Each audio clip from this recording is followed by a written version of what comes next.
سڵاتان لێبێ و ئەم کاتتان باش. جەژنی ڕەمەزانتان پیرۆز بێت. بە ناوی ستافی شارپرێسەوە پیرۆزبایی خۆمان ئاڕاستەی هەموو گەلی کوردەکەین. بە هیواین ئەم جەژنە ببێتە مای خێر و خۆشی بۆ هەموو لایەک و دووربین لە هەموو ناخۆشیەک. دیارە وەک دەزانین گەلی کورد بەوە ناسراوە کە هەمیشە لە بەرەبەیانی جەژندا لە هەموو ماڵێکی هەرێمی کوردستانە دەبینین کە قەیسی هەیە، زۆر بە قەیسی و برنجی کوردی و ئەم بابەتە خواردنە کوردەواریەکان بەناوبانگن. بۆیە ئومێد دەکەم کە ئەم بەیانیە لەسەر سفرە و خوانی هەر ماڵێک کە بەیانێکی جیاواز بووە لێبوردەوی و خۆشەویستی هاوکاریکردنی یەکتری و ڕۆحی هاوکاریکردن بۆ یەکتری جارێکە بەڵێنەکان دووبارە بوو بێتەوە. بەڵێ بەڕێزان، ئێمە وەکو ستافی شارپرێز ئەمڕۆ لە بەرامێکی جیاواز لەگەڵتانە دەبین. سەرەتاش دەچمە لای پەیاملێرەکان پێکەوە بزانین لای ئەوان چی کار و چالاکیەک هەیە یاخود چۆن بەیانی جەژنیان کردوێتەوە. هەژار ئەنوەر لە هەولێرەوە. هەژار، بەیانیت باش، جەژنت پیرۆز بێت. بە هیوام ئەم جەژنا ببێتە خێر و خۆشی بۆ هەموو لایەک.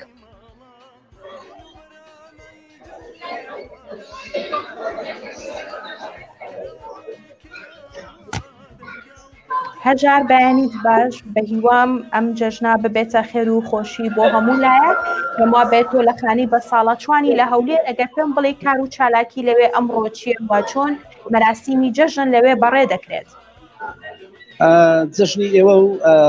ستافی شارپرێس و تەواوی مسلمانان پیرۆز بێت. ئەمەڵە ئێستا ئێمە لە خانەی بێسەرپرشتانی ئێستا لە خانەی بێسەرپرشتانان ئەم ساڵ بە جیاواز لەگەڵ ساڵانی ڕابردوو خوانێکی بەیانیە جەژنانە بۆ تەواوی بێسەرپرشتانی ئامادەوانی ئێرە ڕێکخراوە. لەم مەراسمی ئەم ساڵدا کە 62 بێسەرپەرشت تێیدا بەشدارن، بابڵێن لە دێرە بوونیان هەیە، کۆمەڵێک دیاری و کۆمەڵێک چالاشی جۆرا و جۆر بۆیان دابین کراوە. من ئێستا دەمەوێت لەگەڵ یەکێک لە سەرپەرشتیارانی خانەکە قسە بکەم بۆی بزانم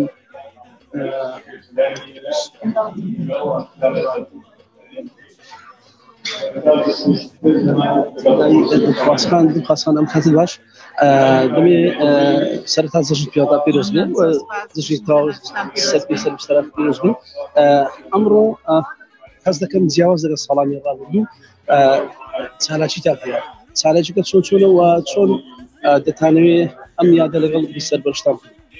پێشەچی بە خێراتتان دەکەم، پیرۆزبایی لە گەلی کوردستان بەگشتی دەکەم و بە تایبەتی منداڵانی ناوخانەی پیرۆزبایی لە هەموو لایەکی دەکەم. بەنسبەت ئەم جەژنەی بەڕاستی کاک ئومێد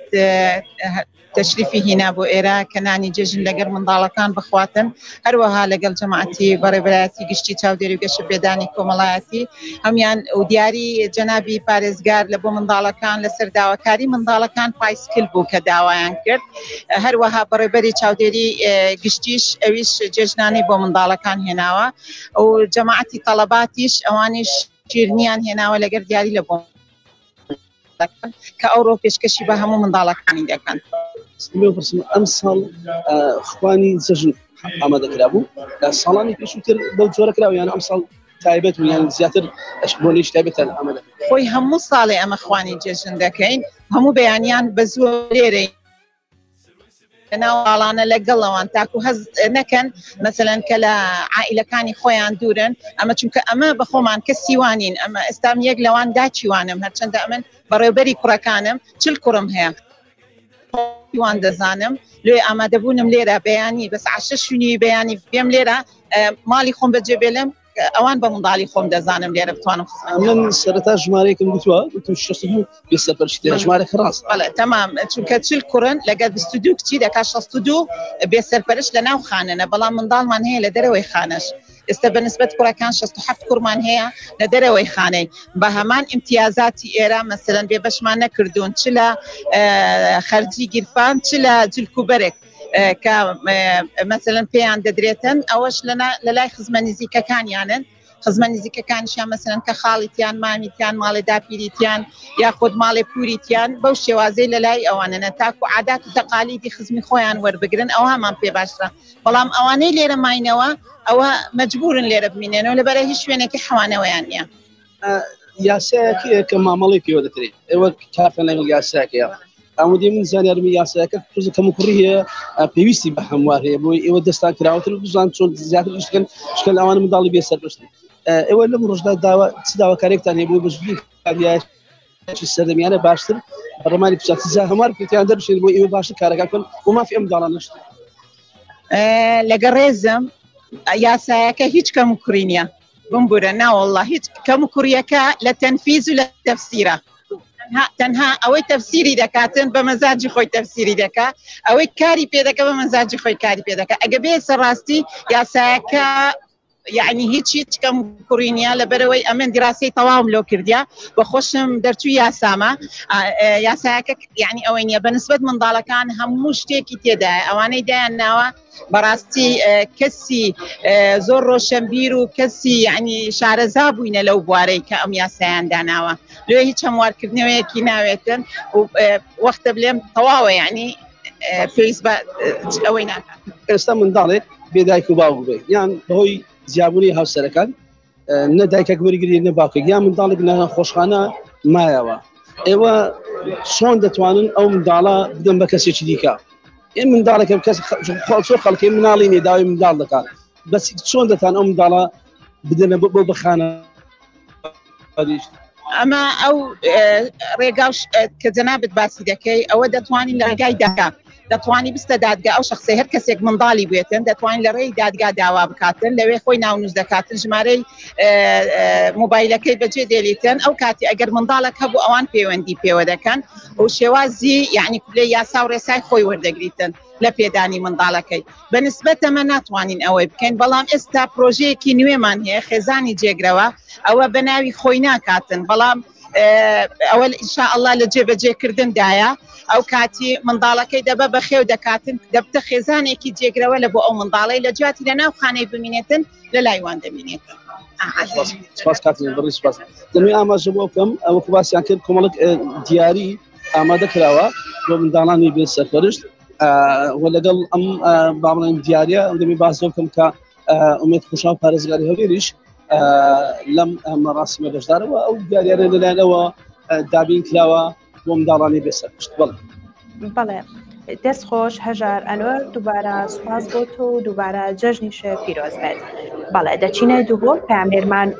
مەڕوان یەحیا مەڕوان بەیانیت باش جەژنێت پیرۆز بێت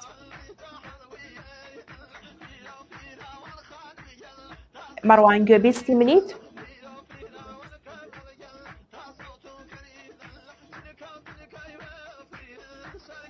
مەڕوان ئەگەر پێمان بڵێ لە دووپۆک مەراسیمی جەژن چۆن بەڕێوە دەچێت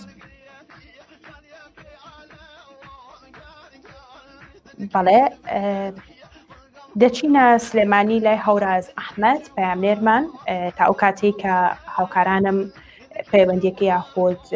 مەڕوان یەحیا وەردەگرن هەوراز بەیانیت بە جەژنت پیرۆز بێت لە سلێمانی مەراسیمی جەژن چۆن بەڕێوە دەچێت پەرچەم جەژنی ئێوە و جەژنی ئەستافی شارپرێس پیرۆز بێت دیارە مەراسیمی جەژن لە سنووری پارێزگای سلێمانی بەو جۆرەیە ساڵانە لە سەرەتادا لە بەیانیەکی زووەوە موسڵمانان دەچنە مزگەوتەکان و نوێژی جەژن لە مزگەوتە ئەنجام دەدەن و مەراسیمی نوێژی جەژن بەڕێوە دەچێت ئەمە دەستپێکی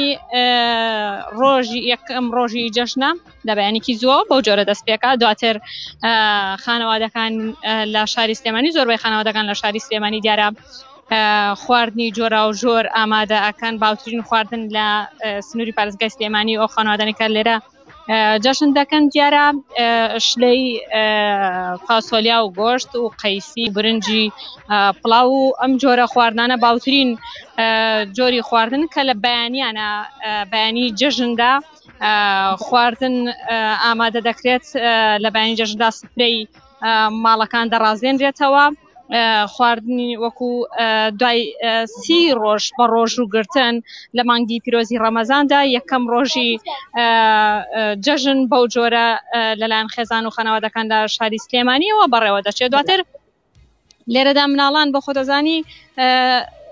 چێژێکی تایبەت لە ڕۆژی جەژن وەردەگرن. مناڵان دیارە لە بەیانێکی زووەوە جلی خۆیان لەبەردەکان، جلی نوێ لەبەردەکان دێنە دەرەوە، داچنە ماڵەکان دەگەڕێن، چکلێت و شیرینی کۆ دەکەنەوە و دواتر دێن بۆ یاریکردن. من ئێستا لە بەردەم شاری یاری سلێمانی دیارە هەر بەیانێکی زۆر ژمارەیەکی زۆر لە منداڵان هاتوونەتە ئێرە بۆ دەربڕینی خۆشیەکانیان لێرەدا یاری دەکەن، چێژ لە ڕۆژی جەژن وەردەگرن. هاوکات من ئێستا کەمە پێش ئێستا لەگەڵ چەند مناڵێکا قسەم کرد، باسییان لەوە کرد کە پێشەوەی بێنە ئێرە سەرەتا جەژنانەیان وەرگرتووە لەلایەن کەس و کارەکانیانەوە، دواتر هاتوونەتە ئێرە. مەراسیمی جەژن دیارە باسی ئەوم بۆ بکەیت، ئەم بەیانیە خۆت نانی بەیانیت لەکوێ خوارد لەکوێ جەژنت کرد کە کوربەوە ناسراوە دەبێت شلەی قەیسی و فاسۆلیاکە هەر لە سەر سفرەی ئامادە بێ. لای تۆ چۆن مەراسیمەکە بەڕێوە چوو؟ پەرچەم ڕاستیە من ئەمڕۆ لەگەڵ دایکمان جەژنم کرد، لە ماڵی دایکم جەژنم کرد، هەروەکو خۆ ئاماژە پێکرد شلەی قەیسی و گۆشت و ئێوە ناخۆش فاسۆلیا و برنجی پڵاو و ئەم جۆرە خواردنانەوە. هاوکات جەژنانەشمدا بە خوشکەزا و برازاکانیشم. دیارە ئەمە نەریتی جەژنە لە سلێمانی، دەبێ بەو جۆرە یەکەم ڕۆژی جەژن بەڕێ بکرێت. دواتر لەگەڵ ئەوەی کە خواردن و جەژنە پیرۆزەکرا، خێزانەکان یاخود هاوڵاتیان دەچن بۆ جەژنە پیرۆزە، سەردانی ماڵی دراوسەکان دەکەن، دواتر سەردانی خزم و دۆست و کەسوکارەکانیان دەکەن. لای ئێوارەش دیارە دەچنە شوێنە گەشتیاریەکان، بە تایبەت ئەو شوێنە گەشتیارانی لە سنووری پارێزگای سلێمانیدا هەن پارک و شوێنە گەشتیاریەکان لای ئێوارەوە ئیتر ژمارێکی زۆر لە هاوڵاتیان سەردانی ئەوە دەکەن. هاوکات ئەمە ئاماژەش بۆ دەم پەرچەم بەهۆی قەدەغەی هاتوچۆوە لە خوار و ناوەڕاستی عێراق ژمارێکی زۆر لە گەشتیاران هاتوونەتە سنووری پارێزگای سلێمانی. دەتوانم بڵێم زۆربەی هوتێل و مۆتێلەکان ئێستا پڕبوون لە گەشتیار. ئەو گەشتیارانە هاتوون لێرە پشۆکانی جەژن و خۆشی جەژن بەڕێوە ببەن، چونکە لە ناوەڕاست و باشووری عێراق بۆ ماوەی 10 ڕۆژ قەدەغەی هاتوچۆ ڕاگەیەنراوە. دیارە لێرەدا بۆ ماوەی 2 ڕۆژە گەشتەکانیان دەکەن. هاوکات تەندروستی سلێمانی و بەڕێوەبەری گەشت و گوزاری سلێمانی ئامادەکاری کردو و داوا ئەکەن کە باڕێنمایە خۆپارێزیەکانەوە شووی جەژن و ڕۆژانی جەژن بەڕێ بکەن. هەرچەمە ئەمە زانیاریەکان لای من ئەگە پرسیارێکە دێمە لایەوە. بەڵێ دووبارە هەوراز دەست خۆش بە هیوام ئەم جەژنە جەژنێکی پڕ خۆشی و شادی بێ بۆ تۆ. بەڵێ دەچینە دووهۆک پامێرمان مەڕوان یەحیا. مەڕوان بەیانی باش، جەژنت پیرۆز بێ. لە دووهۆک مەراسیمی جەژن چۆن دەگوزارێت؟ بەڵێ پەرچەم بەیانی باشتر جەژناتە و سەرجەم و هەمی مسلمان و خودی نوێژ و ڕۆژێ هەمی لایە قبیل بکاتن. ناز لە قەزا شێخ خانم لە سنوورێ پارێزگەها دووهۆک وەکی دیارێک و ڕۆژە ئێکەیە جەژنە خەڵکێکی گەلێک دەربەنە مەرەما پیرۆزکردنا جەژنا قەستا ماڵە ئێک و دوو دکەن. بەراپتر سپێدێ وەختی دیارێک و بچیکە ژماڵە دەرکەبن و بەشێک جوان زڵامە دەرکەبن. پشتی نیڤڕۆک و عادەتەن بێرێ هوسایەک و ئافرەت ژماڵ دەرکەبن و چنە ماڵێدی بە قەستا ماڵەدی دکەن و بە مەرەما پیرۆزکردنا جەژنا. من بێت ئاماژە بە تشتێکی دیشی بکەم لە سنوورێ قەزا شێخان قەزایەکە پێکڤەژیانە جبلی کو مسلمان تێدا بتن ئێزدی و مەسیحیشی تێدانە ئاینی جیاوازی تێدانە کو دبیتە جەژنا ئێزدی مسلمان و مەسیح قەستا ماڵە وان دکەن و وەختی کو ئەڤڕۆ جەژنا مسلمانە ئێزدی قەستا ماڵە وان دکەن مەسیح قەستا ماڵە مسلمان دکەن بە مەرەما پیرۆزکردنا جەژناوان. لێ هەندێک وڵاتی دەفمنە بتبێتن بۆ من باغ بن کەوان چ پەیام هەیە دە ئیرۆدا سەیدا جەژناتە پیرۆز بیتن خێر بێ کە چ پەیام هەیە بۆ ئەڤڕۆ؟ پەیامەمە ئەڤڕۆیان پیرۆزبایی تەوا خەڵکی کوردستانت کەین و خێزانên شەیدا و کەسوکارên وایên serbilind her wesa pêşmergeyên qehreman kun ke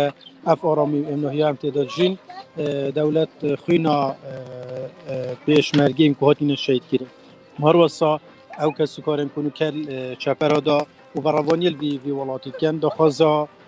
cejneka xweş bi wan dixwazîn û inşallah cejne bîte cejna pêkvejiyana mehemiyan û bibîte cih serkeftinekê bû vî milletê çunkî daxwaziya me ew e hemî cejna me daxwazê dikin ku milletê me gehîte hêvî armanc ku hêviyê dikin û daxwazê dikin şilanî me siyasî hemiya ku bişên vê pêkvejiyana me û aramiya siyasî biparêzin û bibîte cejnek cejna serkeftinê bît inşallah ya milletê Kurd û ev bajê re hîn bînin û ev gundê hîn bînin cihê ku wekî we amajepêgiriyê pêkvejiyanê ye ûl û netewên cuda tê de hene musulman tê de hene Hêzîdî tê de hene Mesîhî tê de hene em hemî pêk ve tu rojên cejna da cejin me binyaniyên wana bin em seredana ku dikên û pîrozbayî lê ku dikin û jiyaneka xweş hevrat borînin û inşallah dê her wisa berdewam bît Kurdistan vê rengiya ciwan e. جشنات پیروز بید و پیامات چیه ده ابرودا جشن همی گل کردستان پیروز کن به تایبتی کوک مسعود بارزانی و همی گل کردستان و همی دیک شهید و مالوات شهید و جشن همی گل کردستان مسلمان پیروز بیتن هم جشن همی گل کردستان پیروز کنی و انشالله جشن دیو بردامی و پیگوژیان انشالله پیگوژیان و قضا شیخ خان نتوک و پیگوژیان و هم ازی و مسیح و همی سلمان یه کلمه همی چی نداشت نیکودم خیرات میگردم سپاس. بله پرچم اوه وان زانیاری ها بون تو لرجا اکی جشن لسنور قضا شیخان لپاریزگاه ها دوه حکا تپرچار کادی هبیتن دان زفرما دفته. بله مروان دست خور سپاس با تو دوباره جشن پیروز به دچین ناوبرکو بردام دبید.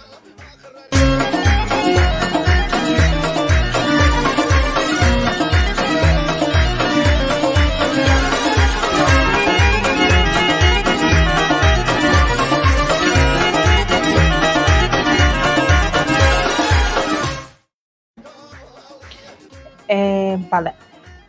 ڕێبین محەممەد پامێرمان لە گەرمیانەوە ڕێبین جەژنی تۆش پیرۆز بێ لەگەڵەوەی گەرمیان زۆر گەرمە خەڵکەکەشی بە گەرم و گوڕە ئەمڕۆ بۆ جەژن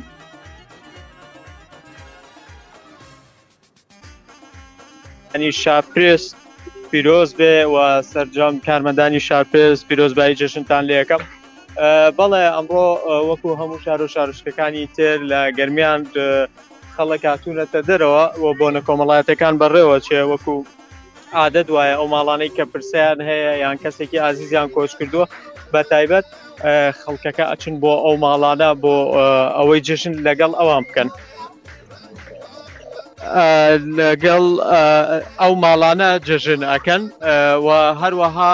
بەهۆی پلەی گەرمی و بوونی تەکنۆلۆژیا کەمێک بۆنە کۆمەڵایەتەکان و سەردانکردنی یەکتری کەم بۆتەوە و سەبارەت بە پلانی ئەمنی شاری دەربەنی خانیان ناوچە کە بە گشتی لیژنە دانراوە بۆ کۆنتڕۆڵکردنی ئەمنیەتی شارەکان و ناوچە گەشتیاریەکان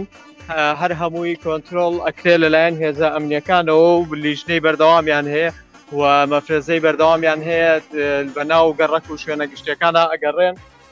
بۆ ئەمە بەسێ ئێستا من گەنجێکم لەگەڵ ئەوێت بە پەیامی خۆی بنێرێ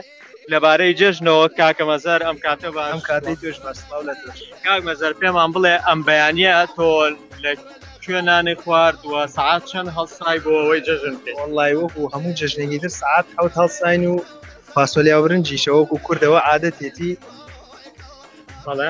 ئیتر هاتینە دەرەوە و جژن لە هەموو لایەک پیرۆز باشە سەردانی ماڵانەکەن ئێستا گەنج ئێستا من ئێوە بینی کۆمەڵە گەنج بەیەکەوە خۆتان گۆڕیوە و سپۆرت و ئەگەر ئایا سەردانی ماڵانەکەن یان هەرە چن بۆ شوێنە گشتەکان بەیەکەوە کات بەسەرە بن وەڵڵای زۆربەی کات بۆ شوێنە گشتەکانە چین سا ماڵان تۆزێ کەم بووەتەوە تۆ ناوچەکان کە تۆ سەناکە باشە کە زۆر سپاس کاک مەزە وەکو ئەوەی بینیتانە و گەنجە لەگەڵمان باسی کرد کە ئێستا بۆنە کۆمەڵایەتەکان سەردانکردنی ماڵان کەم بۆتەوە تەنها ئەم گەنجانە بەیەکەوە کۆبوونەتەوە ئەچنە شوێنێک گشتیەکان وەکو پارک وەکو کافتریاکان پێکەوە ئەوم بۆ وەکو ئەمەی کە لە پشتمانەوەی بینن ئەمە مناڵانی گەڕەکەکانە ناتون بۆ هەپی پلەی کاتەکانی خۆیان بەم شێوەیە بەسەرە بن ئەم مناڵانە تەبان بەیانی جە هەمویان جژنانیان وەرگرتووە هاتوون لێرە ئابەم شێوازە پارەکانیان خەرجەکەن بە نوقڵ و شیرینی و یاریکردنەوە پەرچە من نەگەڕێمەوە بۆ لای تۆ بەڵێ ڕێبوو دەفۆر سپاس بۆ تۆ دووبارە جەژنە پیرۆز بێت دەچینە هەڵەبجە پامنێرمان شادی ئەمین شادی بەیانیت باش جەژنت پیرۆز بێت سڵاوتان لێبێت و ئەم کاتتان باش فەرچەم جەژنتان پیرۆز بوو پیرۆز بێت هەمیشە لە جەژن و خۆشیدا یەکەم ڕۆژی جەژنی ڕەمەزان تێدا بەرز ڕادەگرێت ئەمە لە کاتێکدایە کە مسڵمانان نوێژی بە کۆمەڵیان ئەنجام داوە بەڵام بە ڕێکار و ڕێنمایەتە دروستەکان ئەمیش لە کاتێکدایە کە مامۆستایانی ئاینی داوایان لە نوێژخۆنان کرد کە ڕێنمایەتە دروستیەکان پەیڕەو بکەن لە کاتی ئەنجامدانی نوێژی بە کۆمەڵی جەژن لە کاتێکدا پەرچەم ئێسمن لە نێو گەڕێکی شارەوانیم لە پارێزگای هەڵەبجە تا ڕادەیەک سارتیەک لە جەژندا هەیە ئەوش بەهۆیەوەی کە پلەکانی گەرمی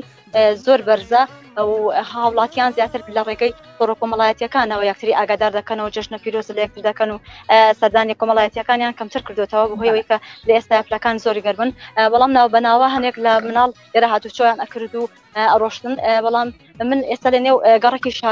شارەوانیم گەڕێکی شارەوانی یەکێکە لەو گەڕەکانەی کە لە پارێزگای هەڵەبجە هاوڵاتیانی کاکەی لەیە کە هاوڵات ئاینی یارسانیان هەیە کە ئەمانش ئاینێکی جیاوازیان هەیە و لە پارێزگای هەڵەبجە کە هاوشێوەی شارەکانی دیکە کە کەمە نەتەواتیەکانی تێدایە بەڵام لە کاتێکدایەکە لە هەڵەبجەدا بە شێوەیەکی ئاشتیانە دەژین و لە بۆنە ئاینیەکاندا لە بۆنە نیشتیمانیەکاندا بەشداری لەگەڵ مسلمانان دەکەن بەتایبەت لە نوێژ لە جەژنی ڕەمەزان و جەژن قورباندا پیرۆزبایی لە مسلمانان دەکەن و سەردانیان دەکەن و جەژنە پیرۆزان لێ دەکەن و بە شێوازێکی شخوان ئامادە دەکەن وەک ماڵ مسلمانەکان من ئێستا لە بەردەم ماڵی یەکێک لە ئەو هاوڵاتیانە کە کاکەیە ئەڕۆم بەردەم ماڵی ئەو هاوڵاتیە ئەوان خۆیان چۆن ئامادە بۆ جەژنی پیرۆزی ڕەمەزان سڵاو لێبن کاتت باش جەژنتان پیرۆز بێ هەمیشە لە خۆشیا بن مامۆستاکەکەمان بڵێ پەیام ئێوە چیە لە ئەڕۆ بۆ ڕۆژی جەژن زۆر سپاس دەکەین من سەرەتا بەخێراتتان دەکەم و جەژنە پیرۆزە لە هەواوی خەڵکی پیرۆزی خەڵکی کوردستان دەکەم و بەتایبەتی خەڵکی هەڵەبجە هەورامان و شارە زۆر هیوادارم هەموو ڕۆژێکتان جەژن و خۆشی بێت ئێوە تا چەند پێتان گرنگەکە لە هەڵەبجەیە کە ئەم کەمە نەتەواتیەکان بە شێوازێکی ئاشتیانە ئەژین کە هیچ کێش و گرفتێکیان نیە و لە کاتێکدا کە ئێوەش وەکو هاوشانی مسلمانەکاندا خۆتان ئامادە کردووە و جەژنە پیرۆزە لەوانیشەکە بەڵێ دیارە ئێمە بەنسبەت خۆمانەوە ئەمە بۆتە کولتورێک لامان کە پێشەوەی کاکەیەکان بێنە هەڵەبجە کاتی خۆی کە لە هەرسێ گوندی هاوار و هەوارەکۆن و دەرەتویا بوون هەر ئەو کاتش خەڵکی ئەوێ لە مانجی ڕەمەزان پابند من بەڕێزگرتن لە مانجی پیرۆزی ڕەمەزان و هەروەها کاتی جەژنیش هاتووە هەموو ئامادەکاریشیان بۆ جەژن کردووە و چێشتی جەژنیان کردووە و چێشتیشیان گەڕان و بەسەرەوە دراوسەکان قاپە چێشتیان بە یەکترداوە و جەژنە پیرۆزیان لە یەکتر کردووە و دواتر سەردانی گوندەکانی دەوروبەریان کردووە بۆ پیرۆزبایی و هەروە گوندەکانی دەوروبەریش سەردانی گوندەکانی ئێمەیان کردووە بۆ پیرۆزبایی بۆیە ئەم نەریتە تا ئێستا ئێمە پاراستومانەوە پێ و بابدنی و ئێستش لە هەڵەبجەدا هەر بەو دەستوری کۆن کاتێکە مانجی ڕەمەزانەوە دەتوانن خەڵکیکە شایەتیبان بۆ بدانەک خۆمان باسکەین تا دەن پابەت من بەڕێزگرتن لە مانگەکەەوە دواتریش ئامادەکاری یەکەین پێش جەژن بۆ جەژن و جلوبەر بۆ مناڵەکانمانە کڕین بە ڕۆژی جەژنیش ئێمە ئامادەکاریمان کردو ئێوەش لەگەڵمانانانی جەژن خۆن خواردنەکانتان هەر بڵێ ئامادەکاریتان کرد و چێشتان کردووە هەر بەیانی زوو چێشتمان کردووە و پێشتی جەژن کراوە هەر بە دەستوری کۆنتمان بەو شێوەیە و جەژنە پیرۆزەمان لە یەکتر کردووە و دواتریش سەردانی کەسە نزیکان و هەروەها پەیوەند بە پەیوەندی تەلەفۆنی و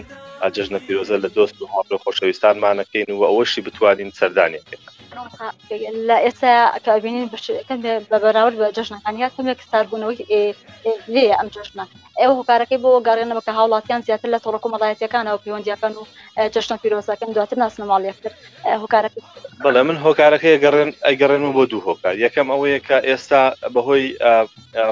زیاتر بەکارهێنانی تۆڕە کۆمەڵایەتیەکان و هاوڵاتیان لە تۆڕە کۆمەڵایەتەکان و پیرۆزبایی لە یەکتراکەن و دووەم هۆکاریش ئێستا بەهۆی بڵاوبوونەوەی ڤایرۆسی کۆرۆناوە هاوڵاتیان تا حدێک پابند دەبن بە پاراستنی چونکە ڤایرۆسەکە لە ناوە ئێستاوە ڕۆژانە ژمارەیەک لە هاوڵاتیان تووشی پەتای کۆرۆنا بن بۆی هاوڵاتیانش ئەمەش تەسیری کردووەتە سەر پەیوەندی کۆمەڵایەتەکانی هاوڵاتیان و هاوڵاتیان کەمتر هاتچۆ یەکتریەکەن. ئێوە بەشداری لە جژنی مسلمانەکانەکان ئەمە پێتان وایە تا بێتە هۆتەبوونی پەیوەندیەکانی ئێوە لەگەڵ مسلمانەکان؟ بێگومان ئێمە لە ڕووی کۆمەڵایەتیەوە هێندە تێکەڵین شتێک نییە بە ناوی جیاوازی ئاینی لێرە ینی ئەوەش دەگەڕێتەوە بۆ ئەو پەیوەندی کە لە نێوانمانە هەیەەوە بۆ ئەو ڕێزگرتن و پابندی بە ڕێزگرتنی کە یەکتر وای کردووەکەوە شتێک نەبێ بەوەی کە بیر لەوە ناکرێت و جیاوازی ئاینی هەیە لە نێوان ئێمەدایان ئاینێکی جیاواز بین وی لە ڕووی کۆمەڵات و ئێمە تێکەڵین و ئەمەش وای کردووەکەوە پێکەوە ژیانێکی باش لە نێوانمانە هەبێ بە تایبەتی ئەوانەی کە دۆست و برادەر و تێکەڵمانن ینی شتێک نییە جیاواز بێت هەردوو لامان ڕێز لە یەکتریەگرین هەردوو لامان لە بۆنەکانە پیرۆزبایی لە یەکتریەکەین و هاتچۆ یەکتریەکەین و تێکڵاوێکی باشمانێت.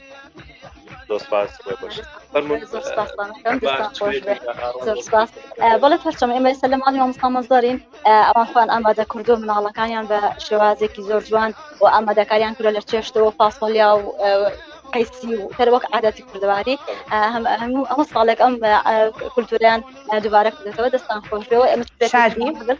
سپاس بۆ ئێوە ئەوە لە پارێزگای هەڵەبجە کاکەیەکان بەوە ناسراون کە لەگەڵ مسلمانەکاندا بە شێوەیەکی ئاشتی لە هەموو بۆنەکاندا بەشداریان شادی تۆ گوێبیستی منی نوێژی ئەنجامدانی نوێژی جەژن مامۆستانی ئاینی داوایان لە نوێژخانان کرد کە پابەندی فەرمای تەندروستیەکان بن هاوبەشەکانی خایمخانێت و ئیدارەی هەڵەبجەش کۆمەڵێک ڕێکاری تەندروستی ڕێکاریان گوێتە بەر کە داوایان لە هاوڵاتیان کرد کە ئەم جەژنە بە پێی ڕێکارە تەندروستیەکان جەژنی پیرۆزی ڕەمەزان بەڕێ بکەن ئەمە تەواوی زانیاریەکانی پارێزگای هەڵەبجەیە. بەڵێ شادی تۆ ئێستا گوێبیستی منی من پرسیارێکم هەبوو ویستم لە توێ بکەم. شادی گوێبیستی منیت؟ بەڵێ شادی دەمەوێت پرسیارە زێ بکەم جەژن واتە ڕۆژی لێبوردەیی و گەردن ئازایی کەسێک هەیە شادی لێرەوە گەردنی ئازا نەکات یاخود لە بەرنامە تا بێت کە دواتر گەردنی ئازا بکەیت؟ پرسەم ئێمە دینەکەمان هەمیشە فێری کردوون کە لێبوردە بووین بەرامبەر بەوەی کە لە هەر کارکردەوەیەکدا کە بەرامبەرمان ئەکرێت بەڵام لە ڕۆژانی جژنی ڕەمەزان ئێمە عیبادەتمان کرد لە مانگی پیرۆزی ڕەمەزانە لە کۆتایی ڕەمەزانە کە بۆی عیبادەتەکانمان قبول بێت گەردنی و کەسانە کە ئازا ئەکەین کە لە ڕۆژێک لە ڕۆژان قسێکی بەرامبەر کردبێت یاخۆت شتێکی بەرامبەر بوتین بەڵێ من گەردنی ئەو کەسانە ئازا دەستخۆش شادیگیان سپاس بۆ تۆ دووبارە جەژنت پیرۆز بێ. بەڵێ بینەرانی خۆشەویست ئێمە بەردەوام ئەبین دوا بە دوای ناوبڕێک دێنەوە لاتان پاشان بەردەوام ئەبین میوانمان دەبێت گفتوگۆ دەکەین لەسەر پرۆگرامی بەرنامەی میوانی توین کە بە درێژایی مانگی ڕەمەزان لە شارپرێسەوە پێشکەش دەکرا بۆ ئەمەش میوانمان دەبێت ئەو بەشداربووانە دەبن کە لە پرۆگرامەکەدا بەشداریان کردووە لەگەڵمان بن دواتر دێمەوە. سروی سبێدەی جەژن وادەی لە دەرگەی دەروون مزگەنی شادی هێنا دڵمان ڕوون و چاومان ڕوون سروی سبێدەی جەژن وادەی لە دەرگەی دەروون مزگەنی شادی هێنا دڵمان ڕوون و چاومان ڕوون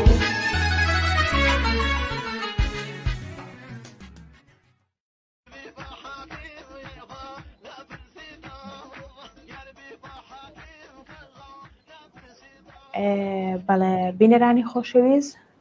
دووبارە جەژن لە هەموو لایەک پیرۆز بێت بە هیوام ئەم جەژنە ببێتە مای خێر و خۆشی و شادی بە تایبەت جەژن لە کەسوکاری شەیدان و پێشمەرگە قارەمانەکان پیرۆز دەکەم. پاش کەمێکی دیکە ئێمە بەردەوام دەبین لە بەرنامەکەمان ئێوەش دەتوانن بینە بن تا ئەو کاتە هەموو لایەک بەخوا دەسپێرم خواتان لەگەڵ.